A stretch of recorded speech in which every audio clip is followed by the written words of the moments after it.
ब्रह्मचारिणी अर्पिता जी, ब्रह्मचारिणी ईशिता जी। प्रणाम महाराज। राधे राधे महाराज जी, आपके चरणों में प्रणाम। महाराज जी, हम बंगाल से कुछ दिनों के लिए वृंदावन वास करने के लिए आए हैं। महाराज जी, हम दोनों स्वामी सर्वेश्वरानंद पुरी जी महाराज जी के मंत्र शिष्य हैं। श्री वृंदावन धाम आने के बाद आप सपने में आए हुए हैं। हमें 3 से 4 बार आप हमको इधर आपसे मिलने आने के लिए बोल रहे हैं, या तो एकांत में कुछ बोल रहे हैं, हमें समझ नहीं आ रहा महाराज जी। इस विषय में हमारा ये हमारी श्री जी का खेल है, वृंदावनेश्वरी लाडली जी का वही खेल है। वही इस रूप को प्रकाशित करके आकर्षण करना, वचन को प्रकाशित करके आकर्षण करना, ये उनका खेल है। ये जीवन राधा किशोरी का जीवन है। तो वो अपने जनों के उस स्वप्न में ले जाना, ये सब लीलाएं करना, नहीं तो हमें पता नहीं होता कि हम आपके स्वप्न में गए। हमें नहीं पता है। क्यों? क्योंकि हमारी स्वामिनी जो करती हैं, ये जैसे लोगों का मन भाव बदल कर सही मार्ग में लग जाना, हमारी बात मान लेना, ये सब हमारे प्रभु का, हमारी लाडली जी का खेल है। उसमें हम कहीं नहीं हैं, किंचन मात्र भी नहीं। केवल श्री जी, श्री जी, श्री जी, केवल लाडली जी हैं। अब वो क्या निर्देश करती हैं वो जाने। आप हमसे प्रश्न कीजिए तो हम आपको उत्तर दे सकते हैं उनकी बल से, लेकिन वो क्या कहती हैं ये उनकी बात है। अगर वो आपको इस रूप का स्वप्न में दर्शन कराती है, कोई आदेश करती है, तो वो आप देख लीजिए। बकाया हम कहीं नहीं हैं, वो हमारी श्री जी हैं, हमारे प्रभु हैं जी। मेरे साजन में आप अगर कुछ बोलना चाहते हैं तो आप बताइए हमको। अब हमारे अंदर तो बोलने की चाह नहीं, आप प्रश्न करो तो बोलने की चाह हो जाएगी। अब श्री जी कहती कुछ बोलना चाहती तो आप सुनो, वचन सुनो, तो आपको परमार्थ का मार्ग पुष्ट मिल जाएगा। चाहे एक भी सत्संग अगर ध्यान से सुन लो तो एक ही सत्संग भगवत प्राप्ति कराने के लिए पर्याप्त है। एक ही सत्संग, कोई ऐसा सत्संग अधूरा नहीं होगा जिसको सुनने के बाद भगवत प्राप्ति के लिए कुछ जानना बाकी रहे। बस चल दो, जैसा सत्संग में सुनो वैसा चल दो तो भगवत प्राप्ति निश्चित है। इस साधक के लिए सावधानियां, मतलब जैसे साधना में देखो, सबसे पहली सावधानियां भी जैसे वो संत भगवान आए थे नारायण स्वामी जी के परिकर के, पहली बात है कि हमारा लक्ष्य क्या है, साधक का लक्ष्य क्या है। खाना पीना, जीना, रहना, आराम, व्यवस्था, प्रणाम, नमस्कार, या भगवत प्राप्ति। एक ये अलग डिपार्टमेंट है। लाखों चलने वालों में से कोई विरला एक दो ऐसा होगा जिसका लक्ष्य बिल्कुल ठीक ठिकाने पर भगवत प्राप्ति। नहीं तो हम लोग मनोरंजन करने में जीवन को पूरा बिता देते हैं। खाने पीने, देखने, सुनने, भोगने में अच्छा समय जीवित होकर के चल रहा है, इस पे राजी हैं। यही हमारे लिए दुर्गति का कारण है। हम राजी ना हो, हम विकल हो जाएं। रुदु सुस्वरम राजन कृष्ण दर्शन लालसा। भगवत प्राप्ति के लिए हमें खान पान नहीं भावे है, नहीं कोमल वसन सुहावे, सब विषय लगे ते खारा है, हरियासिक का मग न्यारा है। नारायण हरि भजन में पांचों न सुहाद, विषय भोग निद्रा हंसी जगत प्रीति बहुबाद। एक अंदर उदासी, एक खिन्नता, हर समय निरंतर भगवत स्मरण परायण, किसी से बोलने का मन न हो, न काहू सो बोलिबो, ना कोई व्यवहार, अपनी कुंवर किशोरी को जियत निहार निहार, शांत हो जाए। पहला है शांत रस। 5 रसों में पहला शांत रस है। अगर हमारे अंदर शांत रस आ गया, किसी भी तरह का कोई विकार नहीं, कोई चाह नहीं, कोई अपना नहीं पूरी सृष्टि में, प्रभु के सिवा अपना शरीर भी नहीं, प्रभु के सिवा अपना शरीर भी अपना नहीं, तब जाकर के निरंतरता बनती है भजन की, और उसी में प्रेम, ब्रह्मबोध सब कुछ प्राप्त हो जाता है। खूब नाम जप करो, शरीर से असंग रहो। अपने शरीर से जब असंग है तो दूसरों से असंगता की बात ही क्या है। जो दुख सुखावे प्रारब्ध के अनुसार शरीर को भोगने दो। आप इसके साक्षी होकर निरंतर भजन परायण रहो, इसी से भगवत तत्व का बोध हो जाएगा, इसी से भगवत प्राप्ति हो जाएगी। महर्षि, इसमें एक प्रश्न था। महाराज जी, हम सब साधक जन एक मन में ऐसा रहता है कि हो जाएगा अपने आप, हम तो चलते रहे, या नाम भी चल रहा है और ये भी चल रहा है, ये नहीं, थोड़ी नाम चल रहा है तो ये नहीं हो जाएगा। मतलब थोड़ा नहीं, ढिलाई दी तो मारे जाओगे, पक्की बात है। अगर 10 मिनट भी मनोरंजन में गए तो तुम 24 घंटे भजन करने वाले हो भले, मारे जाओगे, माया गिरा देगी। ऐसा नहीं, एक भी बिंदु अगर आपने दोषयुक्त अपने अंदर बनाए रखा तो मार के गिरा देगी माया। तो ये इसके तो लिए अभी साधक नियमावली पहले बिल्कुल आजीवन नियमावली पक्की, आजीवन, थोड़ा भी मनोरंजन तो मार के गिरा दिए जाएंगे। उपासक को पहले लक्ष्य दृढ़ करना चाहिए कि मैं अपनी गर्दन कटा सकता हूं लेकिन अपने साधन को नहीं नष्ट होने दूंगा। नहीं तो मनोरंजन के लिए बहुत बढ़िया संसार है, माया ऐसे अवसर फेंक देती है।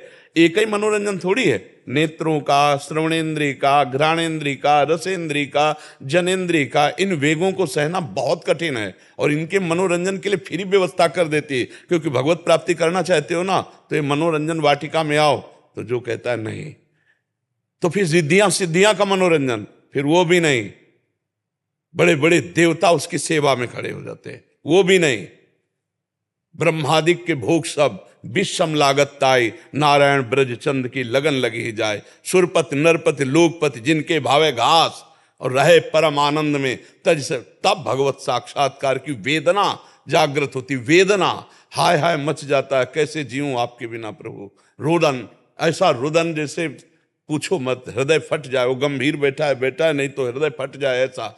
तब भगवत साक्षात्कार होता है। यहां हम लोग मनोरंजन में लग जाते हैं, समाज को उपदेश देना, प्रणाम नमस्कार लेना, अच्छे अच्छे पदार्थ खाना, अच्छी अच्छी भोग विलासता, उसको स्वीकार कर लेना, गया। महाराज जी, आज सुबह हम जब आपके साथ टहल रहे थे तो आप एक साधक को उपदेश दे रहे थे कि तुम बहुत अच्छा साधन कर रहे हो, चुप करके ऐसे लगे रहना बाहरी व्यवहार में। आपने उनको एक बात कही थी कि यही अगर, ये तो अभी गुरु कृपा के घेरे में हो आप, यही बाहर होता तो प्रणाम नमस्कार चालू हो जाता आपका, हाँ। और फिर आप गिर जाते। तो ये अगर गुरु कृपा के घेरे में नहीं है तो ये आएगा महाराज जी, हाँ, बाहरी बिल्कुल आएगा, बिल्कुल आएगा। आएंगी। हाँ, बिल्कुल आएगा। अच्छा, गुरु कृपा के घेरे में जैसे आप कई सौ साधक हो, अपने साधन में लगे हो, अब आपसे कोई मिल ही नहीं, मतलब जितने को रखा गया कि आप मिल लो, इसके अलावा किसी को पता ही नहीं कि हमारा साधक किस कोट की साधना कर रहा है। अब उस पर हमारी दृष्टि है, उस पर दृष्टि है कि बाहरी और सूक्ष्म दोनों।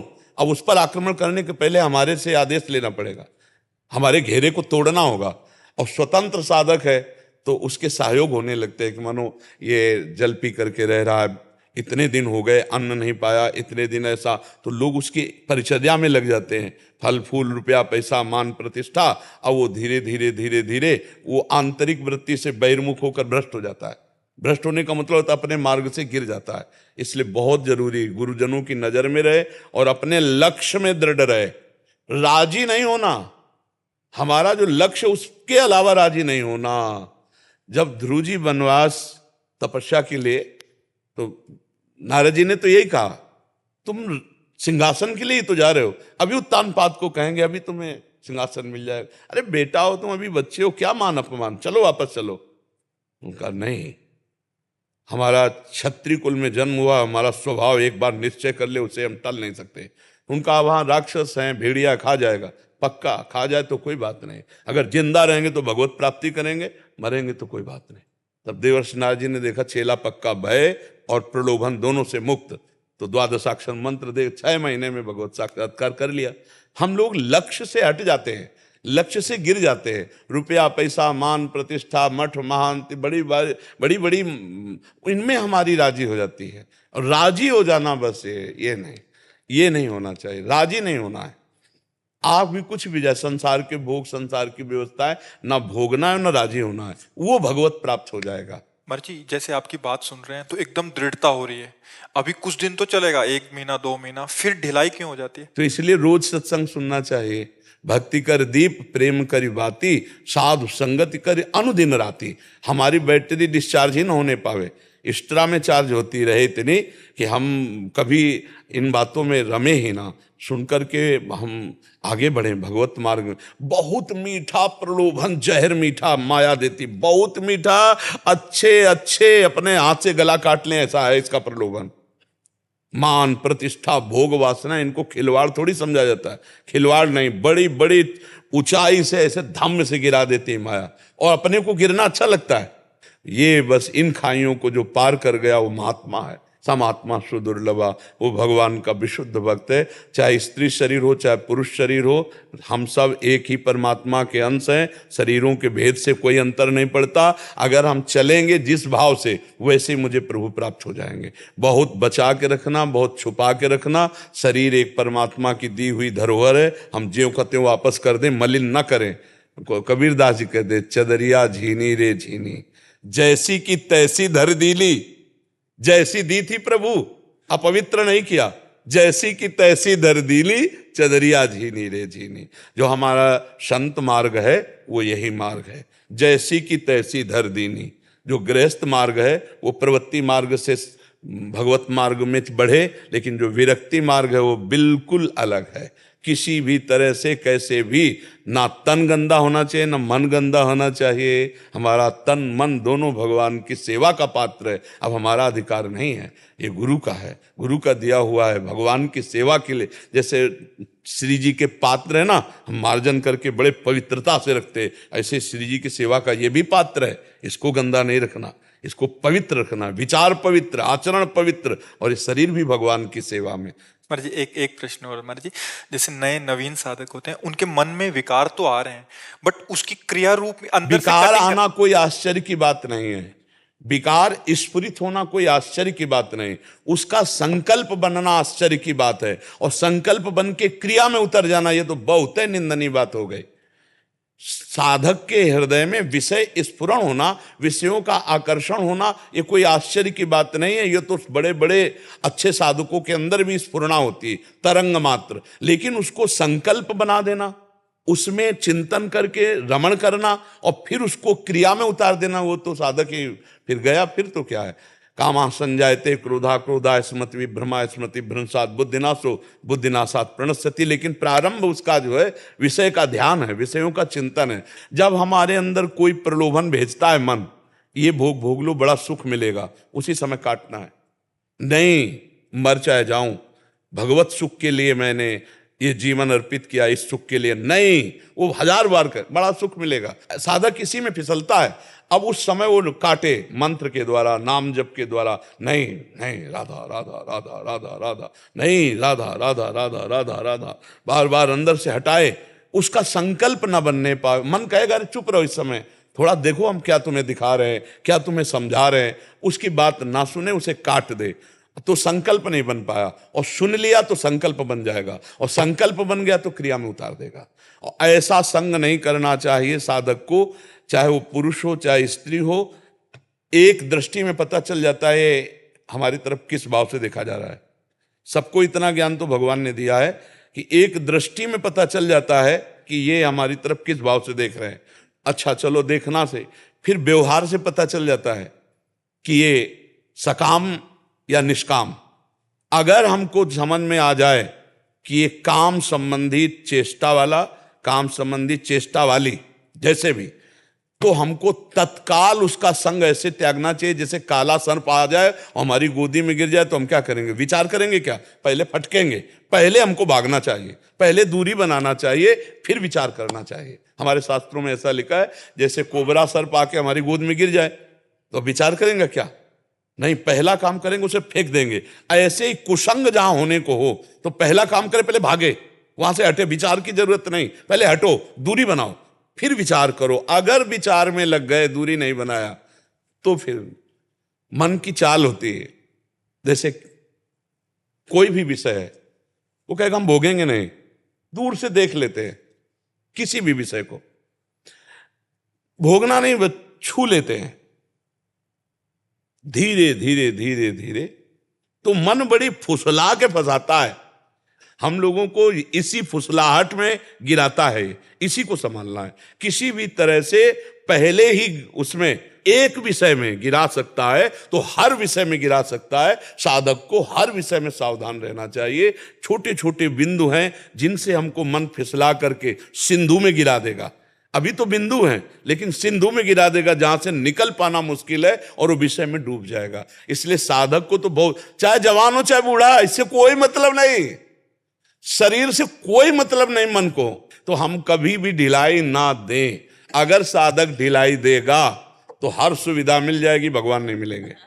सारे सुख मिल जाएंगे, क्योंकि भगवान के लिए चले हो ना, तो माया हर मनोरंजन की बात आपको पूरी कर देगी, लेकिन भगवान नहीं मिलेंगे। और अगर भगवान को प्राप्त करना है तो केवल पहले भगवत प्राप्ति, फिर भगवान जब मिल जाए, भगवदानंद की अनुभूति हो गई, तो अब महलों में रखो चाहे झोपड़ी में बांध दो, अब आपकी छूट। लेकिन जब तक आप नहीं मिलोगे तब तक आपको भी छूट नहीं कि महलों में रखो चाहे झोपड़ी में बांध दो। नहीं, हमें आप चाहिए, पहले आप मिलिए, आपसे युक्त होकर जहां चाहो लगा दो। आप नहीं मिलोगे तब तक कुछ स्वीकार नहीं करेंगे, पहले आप चाहिए। साधक को पहले इसमें लगना चाहिए। खूब भगवान का भजन करो, बुरे आचरणों का त्याग करो। किसी भी तरह से विरक्त भाव वाले उपासक को भगवान के सिवा किसी भोग में राजी नहीं होना चाहिए। पक्का किसी भी तरह का प्रलोभन, चाहे वो गुरु हो चाहे कोई भी हो, पक्का हम जिस मार्ग के पथिक हैं उस मार्ग को समझना चाहिए। अगर गुरु भी हमारी परीक्षा ले तो हमको भ्रष्ट नहीं होना चाहिए, विरोध में खड़े हो जाना चाहिए। तो गुरु प्रसन्न हो जाएगा, असली होगा, और नकली होगा तो बच जाओगे। दोनों बात है ना, नकली होगा तो बच जाओगे, असली होगा तो प्रसन्न हो जाएगा। शाबाश, परीक्षा ली जाती है ना, शाबाश। नहीं महाराज, शास्त्र ऐसा नहीं कहता, ऐसा आज तक किसी गुरु ने आदेश नहीं किया, ऐसा नहीं हो सकता। तो अगर डुप्लीकेट हुआ तो एड़ी कांपने लगेगी आपकी दृष्टि मात्र से, तो आप बच जाएंगे। अगर असली हुआ तो आशीर्वाद देगा, जा निर्भय विचर, जब तुम मेरे से फेल नहीं हुआ तो विश्व में कहीं फेल नहीं होगा। होता है ना। तो हमको ये ध्यान रखना है कि सत लक्ष्य में अगर गुरु भी हमारा आदेश कर दे विपरीत तो हमको उसकी भी बात नहीं माननी, वो हमारी परीक्षा होगी और हम आगे निकल जाएंगे। और अगर हम डिसमिस स्वभाव, ढुलमुल स्वभाव, तो फिर ये मार्ग बहुत कठिन है, बहुत कठिन है। ऐसे ऐसी परीक्षाएं, ऐसा ऐसा रूप लेके प्रश्न आती है माया कि भगवान बचा सकते हैं, दूसरा कोई उपाय नहीं, कोई उपाय ही नहीं है। ये अपने पूरे जीवन में अपने लोगों ने सब देखा है ना, तो दृश्य देखे भगवान की माया के, अलौकिक अलौकिक दृश्य। बस एक लक्ष्य नहीं, ये मेरा लक्ष्य नहीं, नहीं नहीं, भाग भाग भाग। आज तक एक दोस्त नहीं बोला, एक दोस्त नहीं बोला, पूरी सृष्टि में हमारा एक भी दोस्त नहीं। तो दुश्मन का सवाल है नहीं, जब दोस्त नहीं तो दुश्मन के, राग नहीं तो द्वेष का सवाल ही नहीं। और जो दोस्त बने हैं वो चमत्कारिक है, उन्हीं का सारा खेल चल रहा है, वही दोस्त हैं हमारे प्रभु। प्रभु के सिवा कोई दोस्त नहीं। ये सब है, हम इनको अपना नहीं मानते। हमारे स्वामी शिष्य रूप धारण करके आए और मुझसे सेवा ये स्वांग करवा रहे हैं गुरु रूप का। बका हम इनके सेवक हैं, ये हमारे सब स्वामी हैं। आप सब आए हो, मेरे भगवान इस रूप में आए, प्रश्न उत्तर का आनंद दिला रहे, बस इतना भाव है। ये नहीं है कि यहाँ से ज्ञान निकल रहा है, नहीं नहीं, आनंद का परस्पर बोधयंतः, ये केवल सुख देने के लिए भगवान इस रूप में आए हुए हैं। बहुत सावधानी से चलो तो इसी जन्म में भगवान मिल जाएंगे, और ऐसे मिल जाएंगे जैसे हम आपको देख रहे हैं, गले लगते हैं, बात करते हैं, भक्तों के संग भगवान खेलते हैं। बस जैसी भावना करोगे वैसा ही आपको अनुभव आएगा। जाकी रही भावना जैसी प्रभु मूर्ति देखी थे, ये यथा माम प्रपद्यन्ते तास तथैव भजाम्यहम्। अगर आप चाहोगे कि भगवान मेरे सामने प्रकट हो, ऐसे बस वो परीक्षा लेंगे कि और किसी में राजी तो नहीं है। जैसे छोटा बच्चा खिलौनों से खेलना बंद कर दे, रोने लगे, तो माता दूसरा खिलौना बेचती है, उससे ही रोता है तो माता किसी और को भेजी, जा गोद में ले ले, थोड़ा खवा पिला, ऐसा। वो फिर भी रोना बंद ना करे तो कहे बड़े नटखट है, हमारी गोद में चुप, तब वो लेगा। ऐसे ही भगवान भी है, पहले खिलौने देते हैं, खेलो, नहीं चाहिए खिलौना तो फिर सिद्धियां जाओ चुपवा दो जाके, नहीं चाहिए, फिर भी रो रहा है, तो मानेगा नहीं, मुझे ही जाना पड़ेगा, तब भगवत साक्षात्कार। हम लोग तो अब आजकल सुनते हो क्या कि कहीं किसी के ऋषि के पास अप्सरा आ रही है मतलब जैसे कि भाई उनका तप भंग करने के लिए देवलोक से अप्सरा आ रही, जरूरत है ही नहीं, तब पहले ही काम। हम लोग छोटी मोटी वस्तुओं में गिर गए, हम लोग छोटे मोटे भोगों में गिर गए, तो अब जरूरत ही क्या है ऊपर से कोई दैवी शक्ति आवे हमें नष्ट करने के लिए, है ही नहीं। जब गिरा हुआ है तो क्या जरूरत है। अगर हम भगवान के सिवा किसी के लिए राजी ना हो तो अभी आपको दिव्यताएं सब दिखाई देने लगेंगी। दिव्यताएं ऐसे ही गंगा की धारा से दिव्य महापुरुष प्रकट हो रहे हैं, एक से एक अलौकिक। रेत में बैठे बैठे दृश्य बदल गया, ऐसे अलौकिकताएं, दिव्यताएं। क्योंकि जब आप भोगों से दिव्य की तरफ चलेंगे तभी तो दिव्य को देख पाएंगे। अभी तो हम छोटे छोटे भोगों में गिर जाते हैं, चंद रुपए में, चंद स्वाद में, चंद भोगों में गिर जाते हैं। हमको चाहिए कि ये जीवन ऐसा मजबूत बनाए कि हम गिरे ना, चाहे गृहस्थ हो चाहे विरक्त हो। गृहस्थ है तो एक सीमा है, अपनी सीमा में रहो तो आप भी साधु हो, अपनी मर्यादा में रहो, खूब नाम जप करो, धर्म पूर्वक अन्न कमाओ, परिवार का पोषण, समाज का पोषण। विरक्त है भिक्षादि के द्वारा अपना उदर पोषण, आकाश वृत्ति के द्वारा उदर पोषण, और आजीवन भजन, तो ऐसी ऐसी देवियां हुई हैं। पूज्य राधा बाबा कहते कि आनंदमयी माता को जब हम देखते थे तो ऐसा लगता था कि बस सिंह नहीं है, साक्षात अम्बा बैठी है। बाल ब्रह्मचारिणी, निरंतर भजन परायण। तो राधा बाबा कहते थे कि जब आनंदमयी माता को देखते तो ऐसा लगता साक्षात अम्बा बैठी, बस सिंह पास नहीं है, नहीं तो साक्षात जगदम्बा बैठी। दैवी शक्ति जागृत कर ली। पुरुष नपुंसक नारीवा जीव चराचर कोय, सर्व भाव भज कपट तज मोहि परम प्रिय सोय। जो भगवान के मार्ग में पवित्रता से जीवन निर्वाह करते हुए चलता, कोटि कोटि वंदने। देखो मीरा जी हुई, कितनी बड़ी बड़ी भक्ताएं हमारे देश में हुई जो एक से एक दिव्य भाव में। कितना कष्ट दिया गया मीरा जी को। जब मीरा जी पहले दिन ब्याह करके ले गए थे तो उनको पहले दिन बता दिया था कि हमारा ब्याह हो चुका है श्री कृष्ण गिरधर से। तब उन्होंने कहा था एकांत में तुम और हम जब मिलेंगे तो आप हमारी गुरु होगी, मैं आपका शिष्य होऊंगा, कभी पति नहीं। पर समाज में आपको पत्नी का स्वांग करना पड़ेगा, नहीं तो घर परिवार वाले। तो समाज में जब होता तो पत्नी का स्वांग करते हुए, एकांत में जब होता तो चरणों के पास बैठ करके सांग उपदेश सुनते थे मीरा जी से। मीरा जी ने बता दिया था मेरे प्रीतम श्री कृष्ण है, परम पवित्र परम ब्रह्मचारिणी मीरा जी। परम ब्याह हुआ था लेकिन एकांत में गुरु शिष्य की तरह रहते थे।